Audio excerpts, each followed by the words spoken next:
Yes, but someone will tell me that this plan of using oneself as a subject to write about would be excusable in rare and famous men who by their reputation had aroused some desire to know them. That is certain, I admit it, and I know full well that to see a man of the common sort, an artisan, will hardly raise his eyes from his work, whereas to see a great and prominent personage arrive in a city, men leave workshops and stores empty. It ill befits anyone to make himself known, save him who has qualities to be imitated, and whose life and opinions may serve as a model. In the greatness of their deeds, Caesar and Xenophon had something to found and establish their narrative upon, as on a just and solid base. Desirable, therefore, would be the journals of Alexander the Great and the commentaries that Augustus, Cato, Sulla, Brutus, and others left about their deeds. People love and study the figures of such men, even in bronze and stone. This remonstrance is very true, but it concerns me only very little. Only to friends do I recite, and on request, not to all men, or everywhere. Some will not rest, and keep reciting in the forum or the baths. Horace,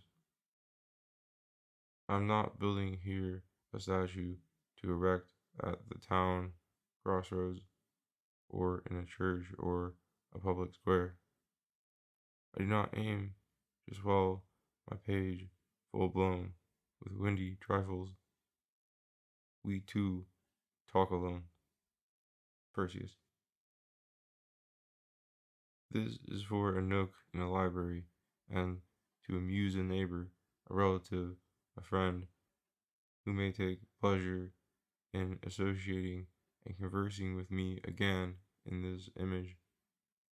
Others have taken courage to speak of themselves because they found the subject worthy and rich.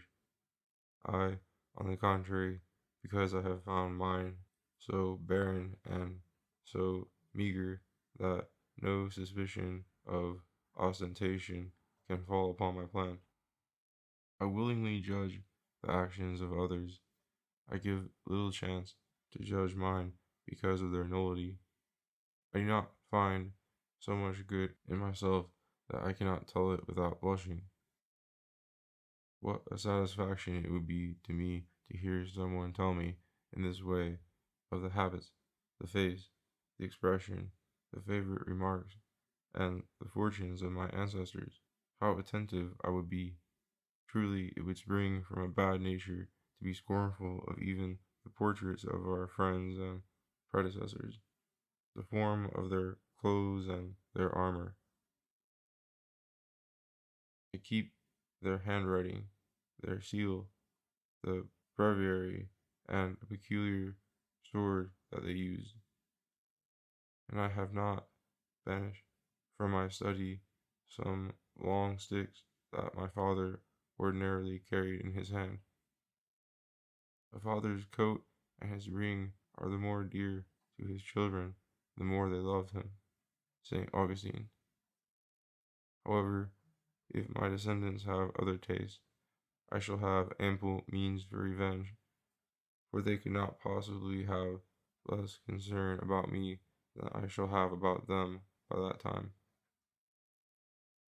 All the contact I have with the public in this book is that I borrow their tools of printing, as being swifter and easier. In recompense, perhaps I shall keep some pat of butter from melting in the marketplace, lest tunny fish and olives lack a robe, Marshal. To mackerel I'll often give a shirt, Catullus. And if no one reads me, have I wasted my time entertaining myself for so many idle hours with such useful and agreeable thoughts, in modeling this figure upon myself? I have had to fashion and compose myself so often to bring myself out that the model itself has, to some extent, grown firm and taken shape. Painting myself for others, I have painted my inward self with colors clearer than my original ones.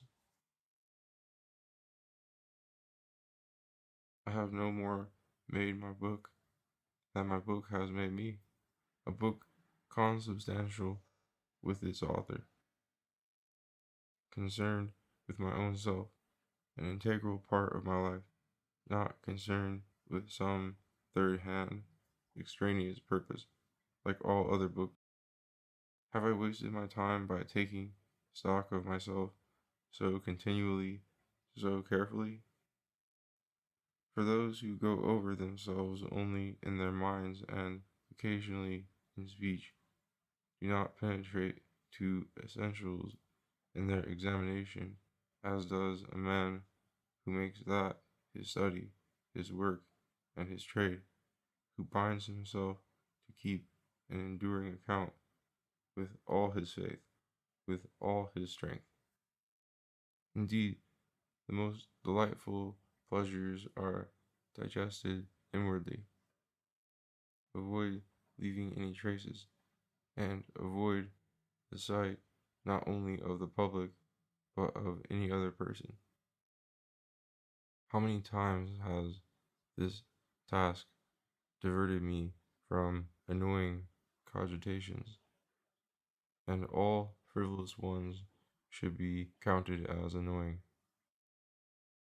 Nature has made us a present of a broad capacity for entertaining ourselves apart, and often calls us to do so, to teach us that we owe ourselves in part to society, but in the best part to ourselves, in order to train my fancy even to dream with some order and purpose, in order to keep it from losing its way and roving with the wind.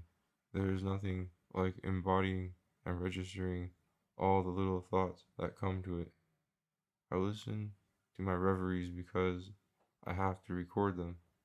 How many times, irritated by some action that civility and reason kept me from reproving openly, have I disgorged it here, not without ideas of instructing the public, and indeed these poetic lashes.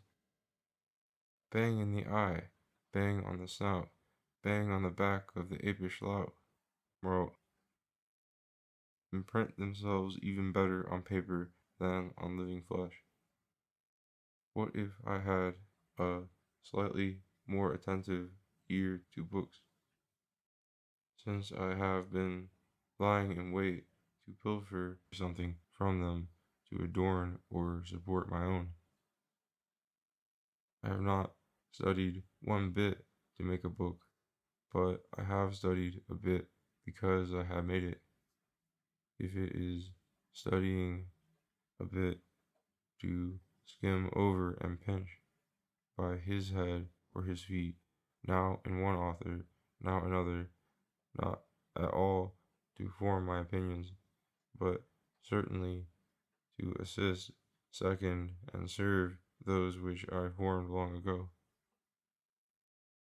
But whom shall we believe when he talks about himself in so corrupt an age, seeing that there are few or none whom we can believe when they speak of others, where there is less incentive for lying? The first stage in the corruption of morals is the banishment of truth, for, as Pindar said, to be truthful is the beginning of a great virtue, and is the first article that Plato requires in the governor of his republic. Our truth of nowadays is not what is, but what others can be convinced of, just as we call money not only that which is legal, but also any counterfeit that will pass. Our nation has long been reproached for this vice, For Salianus of Massilia, who lived in the time of the Emperor Valentinian, says that to the French, lying and perjury are not a vice, but a manner of speaking. If a man wanted to go this testimony one better, he could say that it is now a virtue to them. Men form and fashion themselves for it as for an honorable practice, for dissimulation is among the most notable qualities of this century. Thus I have often considered what could be the source of that custom which we observe so religiously, of feeling more bitterly offended when reproached with this vice, which is so common among us, than with any other, and that it should be the worst insult that can be given us in words to reproach us with lying. On that I find that it is natural to defend ourselves most for the defect with which we are most besmirched. It seems that in resenting the accusation and growing excited about it, we unburden ourselves to some extent of the guilt, if we have it in fact. At least we condemn it in appearance.